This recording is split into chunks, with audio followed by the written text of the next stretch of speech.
바로 3위로 가보겠습니다. 3위 어떤 내용일까요? 한 명 연락 두절. 오늘 광명시 신안산설 터널에서 저렇게 붕괴 사고가 발생했습니다.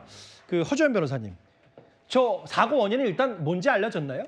일단 지금 저기가 터널을 2개를 파서 이 기둥으로 연결하는 그 작업을 진행하는 방식으로 공사가 진행 중이라고 하는데 예.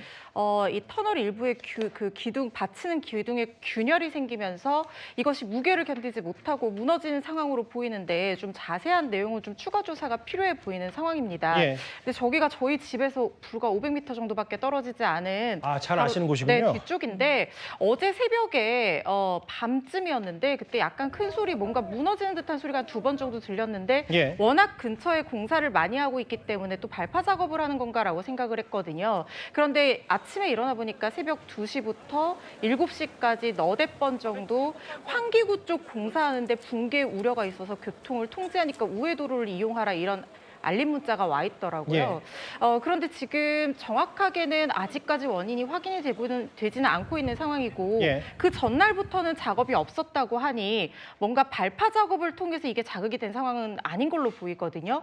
이게 어떤 이유로 균열이 간 것인지에 대해서는 지금 국토부에서도 전문가를 급파해서 확인을 한다고 하니까요. 정확한 사고 원인은 좀 지켜봐야 될 것 같습니다. 제일 중요한 게 뭐냐면 지금 한 명 연락 두절, 한 명은 지금 고립이 돼 있다는 연락을 해서 확인이 됐고 위치 확인이 됐는데 아직까지 한 명이 지금 어디에 어떻게 있는지 모르는 겁니까? 네, 지금 드론까지 21대 정도 투입을 해서 고립자를 수색하는 작업을 수색하는 작업을 진행 중이라고 하는데 예.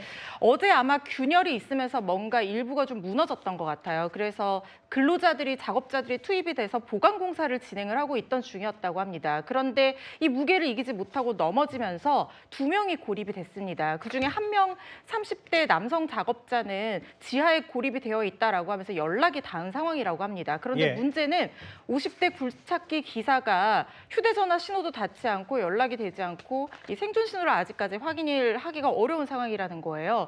이분의 안전이 지금 가장 시급하게 확보돼야 될 문제 같은데 드론까지 동원해서 수색을 하고 있다고 하니까 빨리 연락이 닿기를 바라봅니다.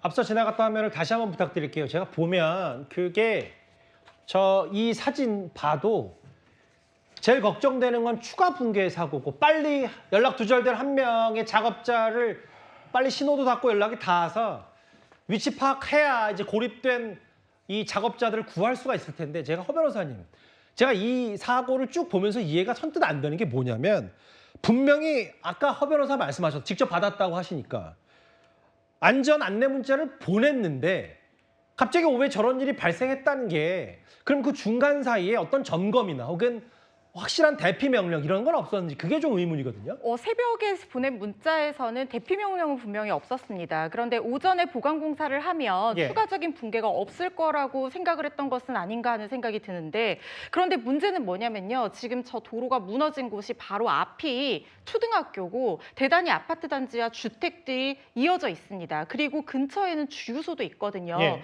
그런데 저렇게 큰 규모로 붕괴 사고가 일어났고 이 붕괴가 추가적으로 연이어서 더 커질 수도 있는 어떤 불안감이 있는 것이, 왜냐하면 저기만 공사를 하는 게 아니에요. 저 라인을 따라서 쭉 지하철 공사를 하고 발파 작업 굉장히 많이 하고 있는데 그 사이에 아파트 단지와 주택가가 껴있는 형국이거든요. 그러다 보니까 지금 주민들 커뮤니티에서는 대피해야 되는 게 아니냐라고 하면서 굉장히 불안해하고 있는 상황이고, 지금 당국의 얘기로는 초등학교에도 대피령 보냈고 그 앞에 있는 아파트 주민에게는 대피 문자를 보냈다고는 하는데, 잠시만요. 그러니까 지금 저 사고 직후에 저 인근에 사는 사람들에게는 다 일단은 대피 명령 문자를 보냈다. 1km, 반경 1km까지만 보낸 것 같다는 생각이 드는 게요. 그 앞쪽 아파트 주민들은 또 문자를 받지 못했다는 사람도 있거든요. 그래서 대피령이 좀 조속하게 이루어져야 되고, 좀 가급적이면은 인명 피해를 최소화할 수 있도록 좀 보수적으로 적극적으로 대응을 해야 되는데, 주민들이 이거 지금 대피를 해야 되나 말아야 되냐, 당장 저부터도 오늘 밤에 집에 들어가서 안전하게 잘 수 있는지,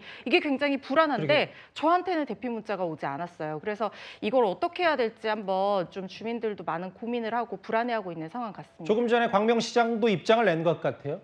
붕괴 사고 관련해서 인근 지역 주민 대피 명령을 내렸다는데, 잠시만요. 허 변호사께 바로 체크를 해보면 인근 지역, 물론 지금은 서울에 계시니까 근데 대피 명령을 일단 내렸다고 하고 그게 추가 붕괴도 우려된다는 걱정 때문에 광명시가 자체적으로 나섰을 텐데 알겠습니다. 저희 뉴스탑10 시간 안에 혹은 이어지는 뉴스A에서 이 고립이 된 한 명 연락이 두절된 이 작업자의 위치가 파악이 되면 바로 속보로도 말씀드리겠습니다.